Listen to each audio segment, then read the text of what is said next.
December 7, 1941. 7:55 a.m. Ford Island, Pearl Harbor, Hawaii.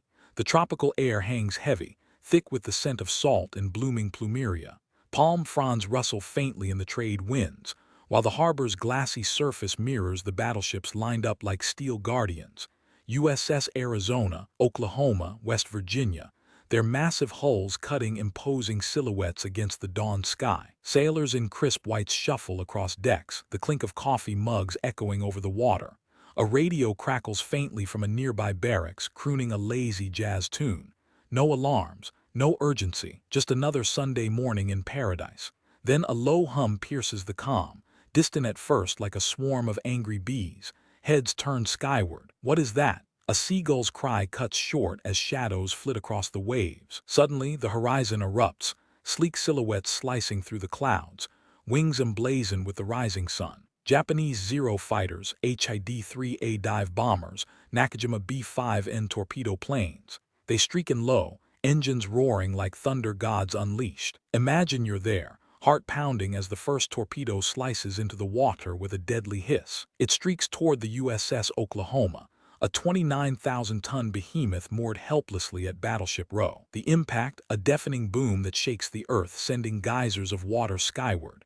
Metal groans twisting under the force. Sailors scramble, shouts ripping through the air. Torpedoes incoming. But it's too late. Another hits, then another. The ship lists violently, her port side buckling like paper.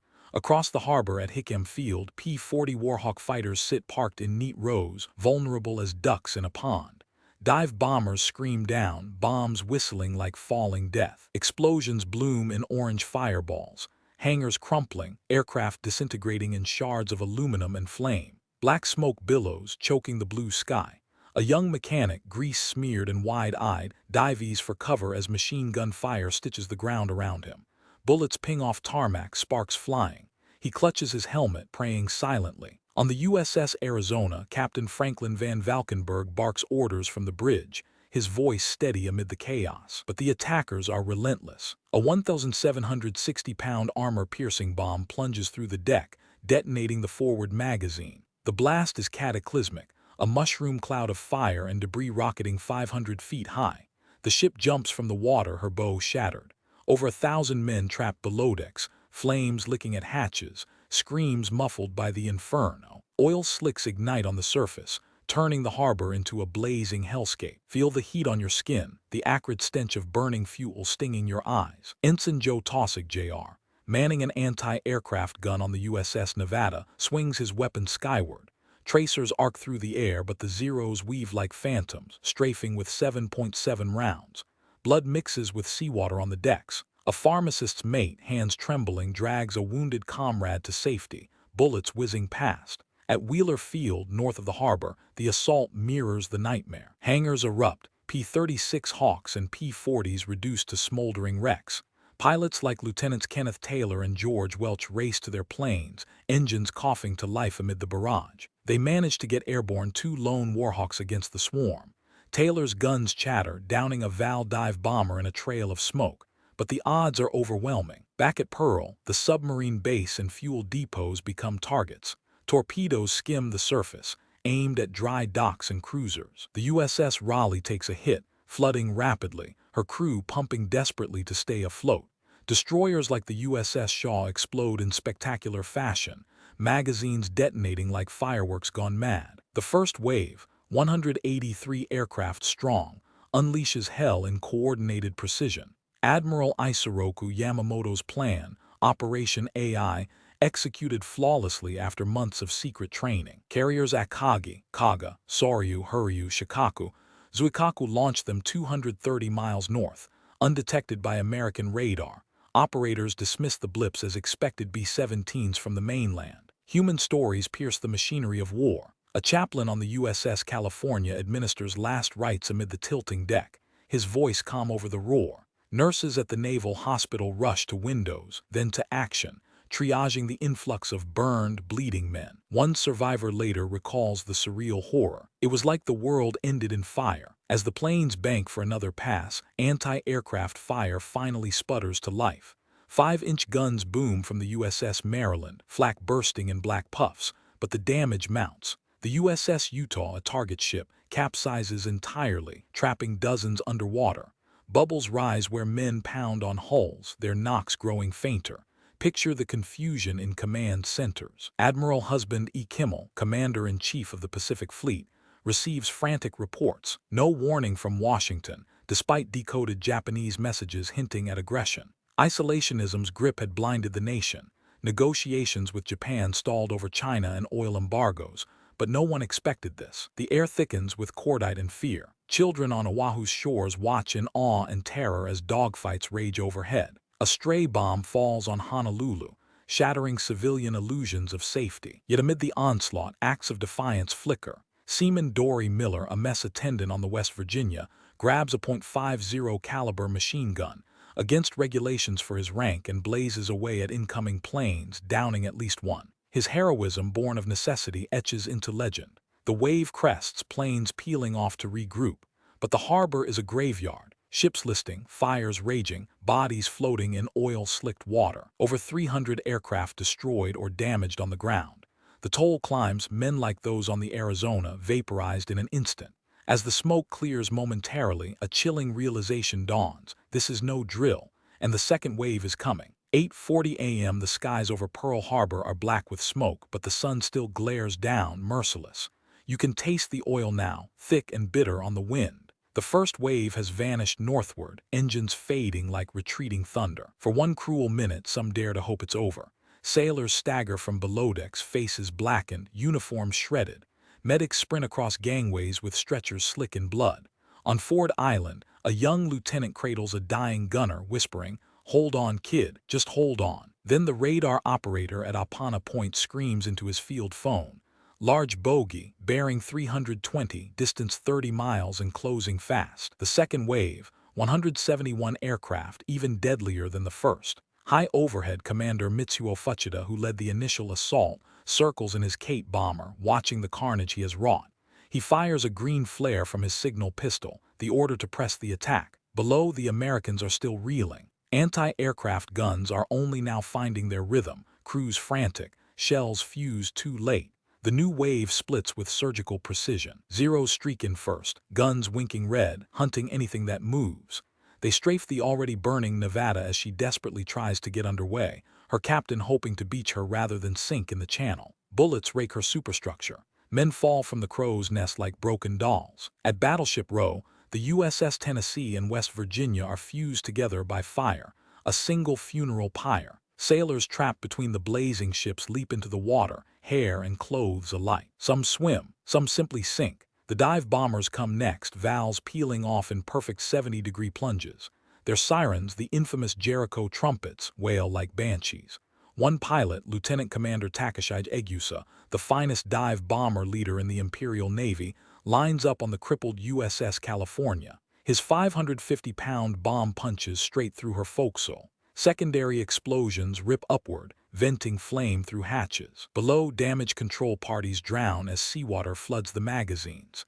You are there on the deck of the Maryland, moored inboard of Oklahoma. The world tilts. A bomb meant for you misses by yards, detonating between the ships.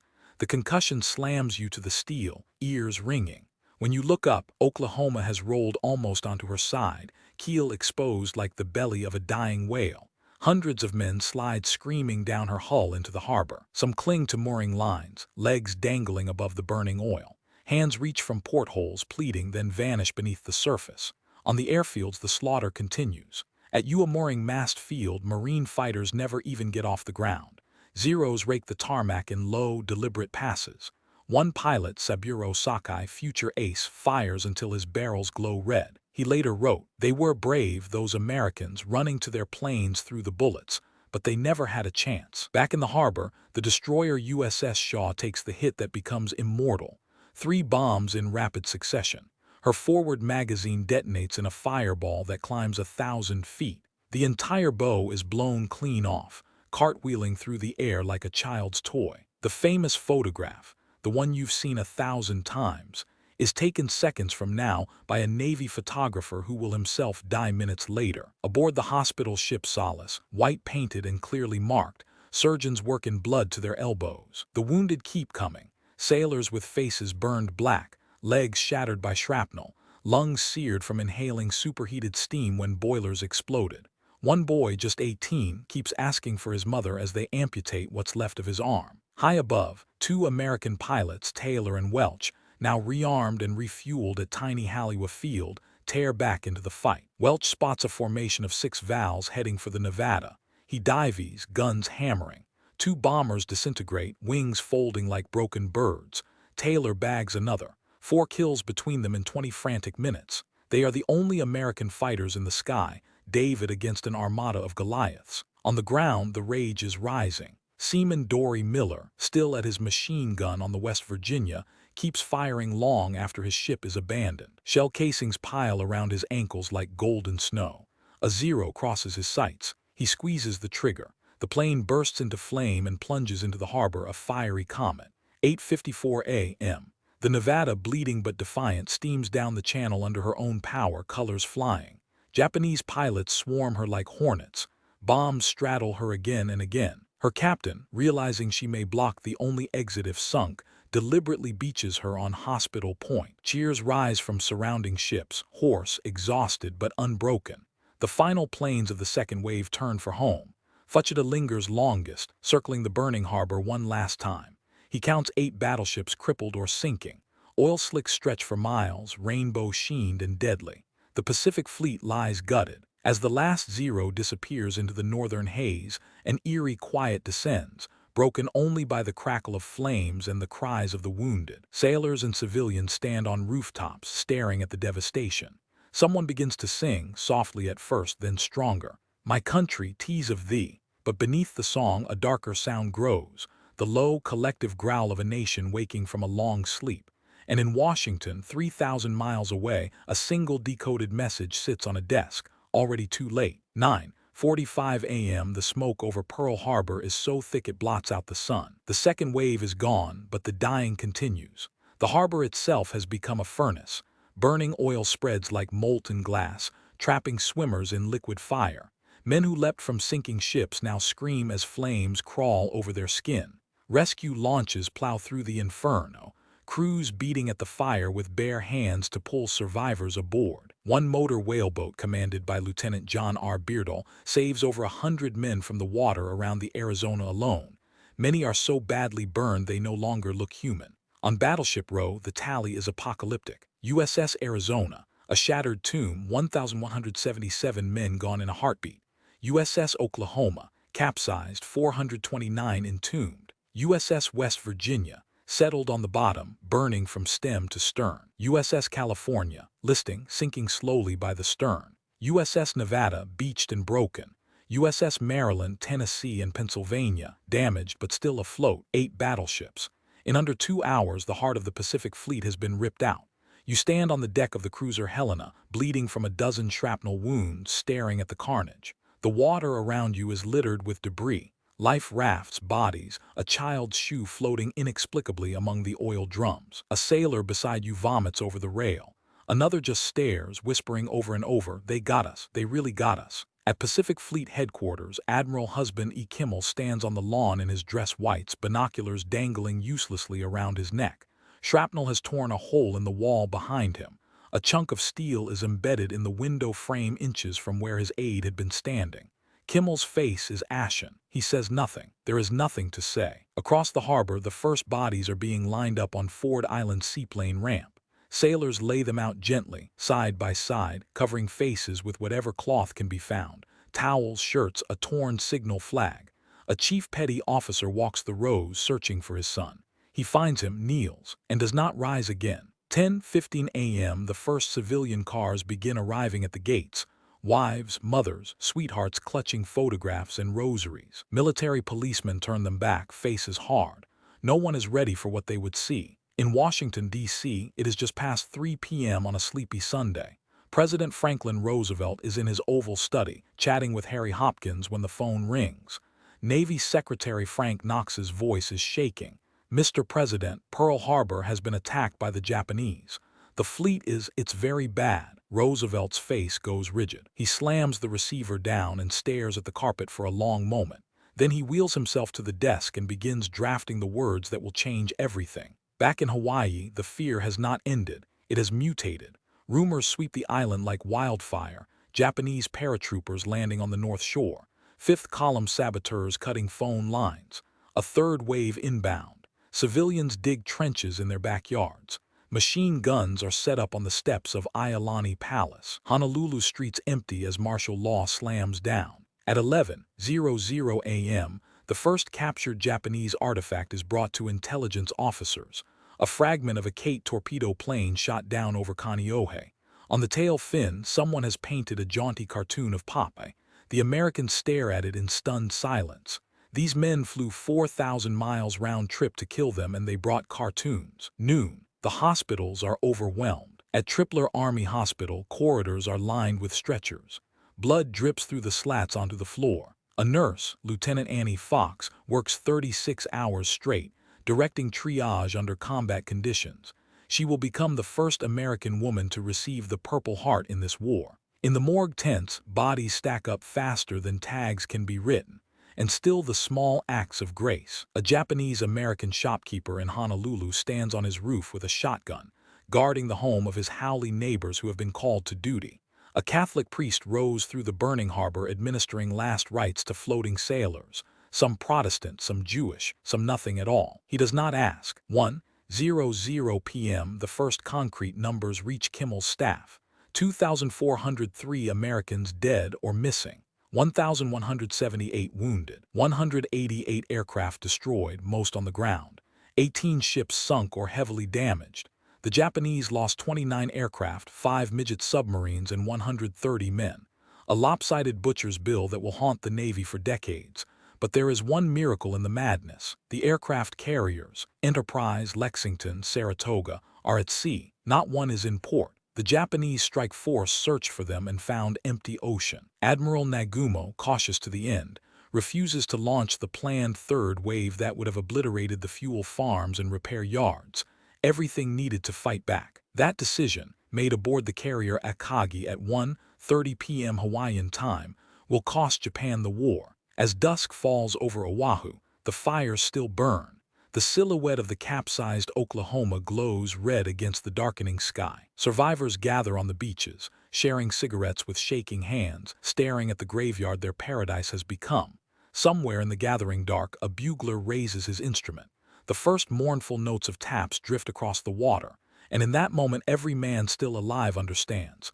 The world they knew ended today. Tomorrow the world will answer. December 8, 1941. 4:00 a.m. Washington, D.C. The White House is ablaze with light. President Franklin Roosevelt has not slept.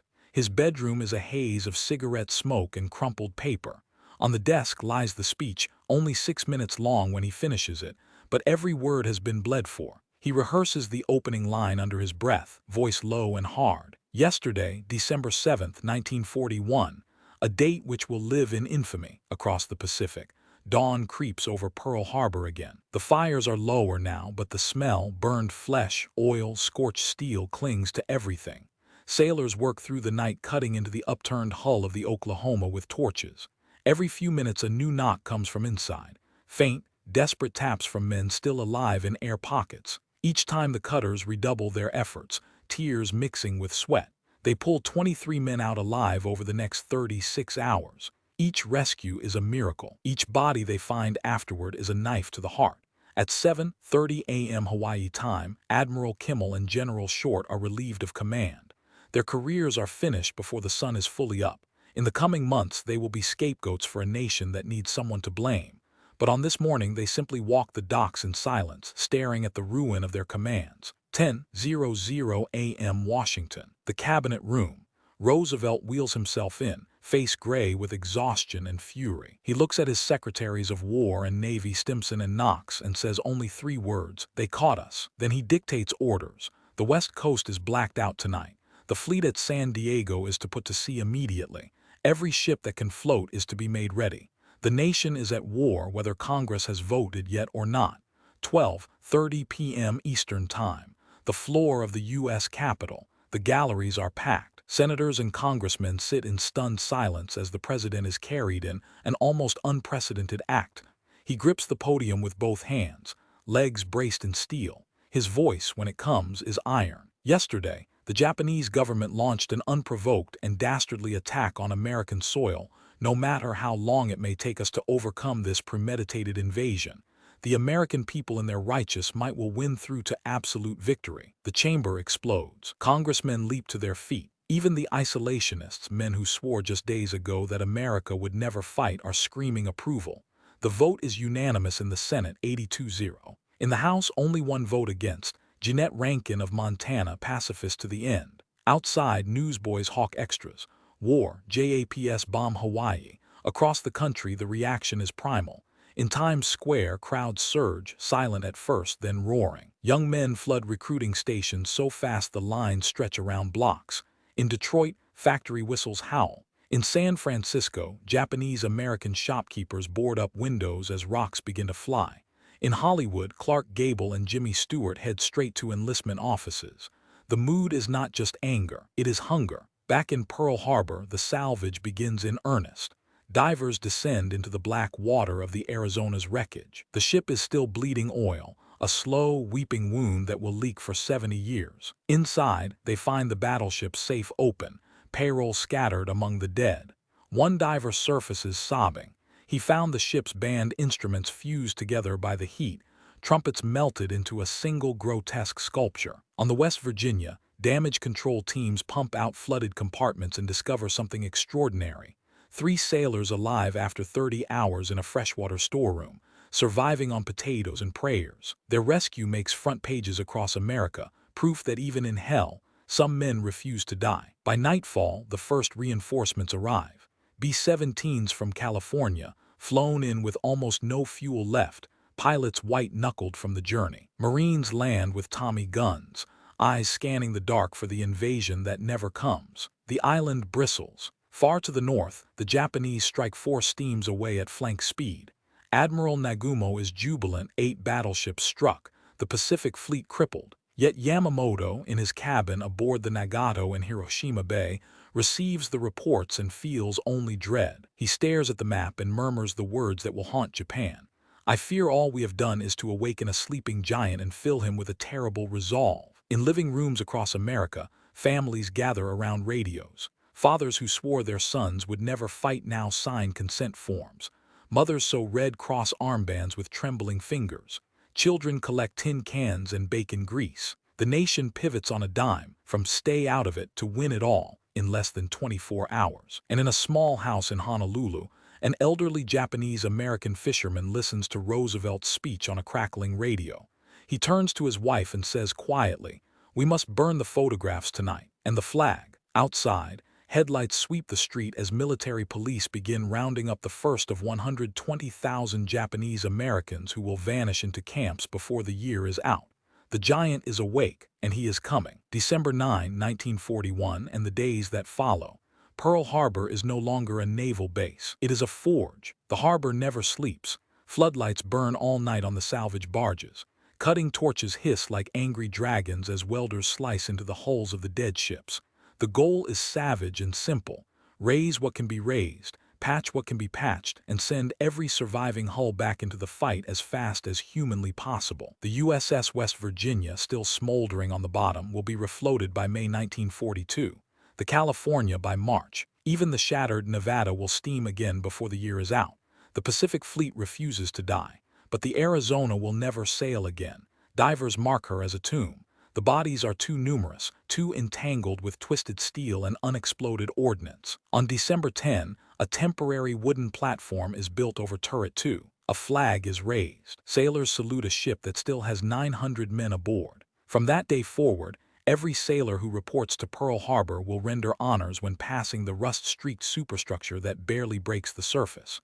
A tradition is born in blood and silence. The nation watches through newsreels. Movietone cameras capture the capsized Oklahoma, the skeletal ribs of the Shaw, the endless lines of white mattresses covering bodies on Ford Island. The footage plays in theaters from Bangor to San Diego. Audiences sit in stunned quiet. No one cheers the war propaganda yet. They are still digesting the shock. Then the second reel begins. Recruiting stations, shipyards, women riveting fuselages, and the cheering starts, slow at first, then thunderous. In Washington, the investigations begin almost immediately. The Roberts Commission is impaneled before Christmas. Kimmel and Short are summoned like errant schoolboys. The questions are brutal. Why were the ships bunched together like sitting ducks? Why were the aircraft parked wingtip to wingtip? Why no torpedo nets? Why no patrol 360 degrees around the island? The answers are painful: complacency, budget cuts, disbelief that Japan would dare. The two officers are retired in disgrace, carrying the weight of December 7 on their shoulders for the rest of their lives. Only decades later will declassified documents reveal the full truth. Washington had broken Japan's diplomatic code, knew an attack was coming somewhere, and still failed to sound a clear warning. The blame, it turns out, belongs to many. Meanwhile, the war explodes outward. December 8, Japan invades Malaya and Thailand. December 10, Guam falls. Wake Island is surrounded. December 11, Germany and Italy declare war on the United States. Hitler calls it his greatest mistake. Across the Pacific, the Imperial Japanese Navy surges like a tidal wave. Hong Kong, Singapore, the Philippines. American and British garrisons are overwhelmed with terrifying speed. The name Pearl Harbor becomes the rallying cry for every defeat and every counterblow.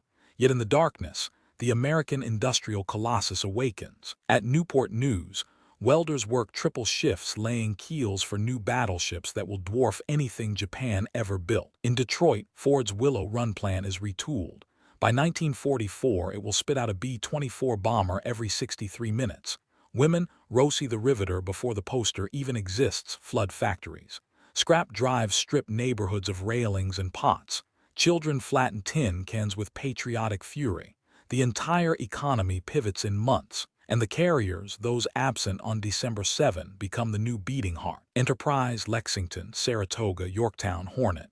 They were the ones Nagumo could not find. Now they prowl the vast ocean, launching raids that sting and vanish. In April 1942, Jimmy Doolittle's B-25s will lift off the Hornet and bomb Tokyo itself, proving Japan is not invulnerable. The psychological blow is enormous. Yamamoto's dread deepens. Back at Pearl Harbor, the rebuild is relentless. By mid-1942, the dry docks are full again. The repair yards run 24 hours. A new spirit takes hold, grim, determined, almost vengeful. Sailors tattoo "Remember Pearl Harbor" across their chests. Ships paint the words on gun turrets. It becomes the Navy's battle cry from Guadalcanal to Okinawa, and the survivors carry the day with them forever. Men like Lieutenant Joe Taussig, who lost a leg on the Nevada but demanded to stay on active duty. Seaman Dory Miller, awarded the Navy Cross, the first black sailor so honored and later killed at Tarawa. The nurses of Hospital Point, who worked until they collapsed, then got up and worked again. Every year on December 7, they gather at the Arizona Memorial, first a simple platform, later the white arch that straddles the sunken battleship. The names are read, taps is played. A bell rings once for each ship lost that morning. The oil still seeps from Arizona's bunkers, one drop every few seconds, rising like black tears. Old sailors call them the Arizona's tears, proof she is still alive, still mourning her crew. 84 years later, only a handful of survivors remain.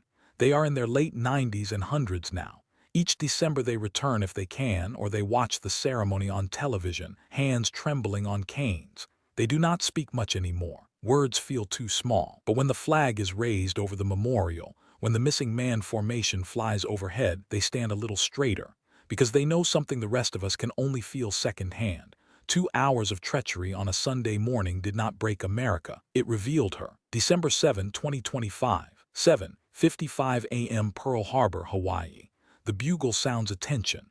84 years to the minute after the first bomb fell, the harbor is mirror calm. The trade wind is gentle, almost reverent. A thin black ribbon of oil still rises from the Arizona's ruptured tanks, each bead catching the sunrise like a dark jewel before it spreads across the surface. The white memorial straddles the sunken battleship, serene and stark, half in the water, half in the sky. Beneath it, 1,177 men have slept undisturbed since 1941. Only 3 survivors are alive to witness this morning. Lauren Brunner, Lou Contour, and Ken Potts, all past their 100th birthdays, could not travel this year. Instead, they watch the live feed from their living rooms, eyes wet, hands pressed to hearts that still beat with the memory of fire and steel. On the memorial platform, a Navy lieutenant in dress whites reads their names aloud, voice cracking just slightly. The crowd is smaller than it once was, but deeper. Veterans of later wars, Korea, Vietnam, Iraq, Afghanistan, stand shoulder to shoulder with teenagers in JROTC uniforms. Japanese tourists bow their heads. A contingent from the Japan Maritime Self-Defense Force lays a wreath beside the American one.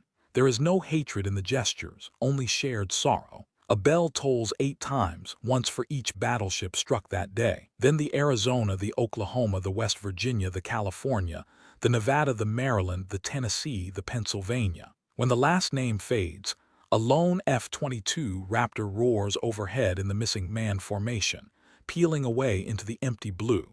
The silence that follows is so complete you can hear the flag snapping in the breeze. A young girl, maybe 10 years old, pigtails and a red Aloha shirt, steps forward with her grandfather, a Pearl Harbor survivor from 1944 who helped raise the ships.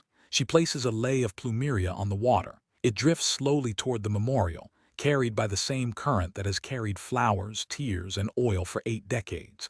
You stand on the shore and feel it all at once. The weight of 2,403 lives cut short, the fury that turned a peaceful nation into the arsenal of democracy. The 5 brutal years that followed Coral Sea, Midway, Guadalcanal, Iwo Jima, Okinawa, all the way to the Missouri's deck in Tokyo Bay. The 407,000 American dead who never came home. The new world that rose from the ashes. America as superpower, Japan as ally, the United Nations, NATO, the Pax Americana. All of it, every boundary redrawn, every alliance forged. Every life lived in the shadow of the mushroom cloud or the glow of a smartphone screen began right here. In 2 hours of treachery on a Sunday morning, the ceremony ends with the playing of taps. Day is done, gone the sun. As the final note lingers, something extraordinary happens. A pod of spinner dolphins appears just beyond the memorial, leaping in perfect arcs as if saluting. The crowd gasps, then smiles through tears. Sailors swear the dolphins come every year at this exact moment.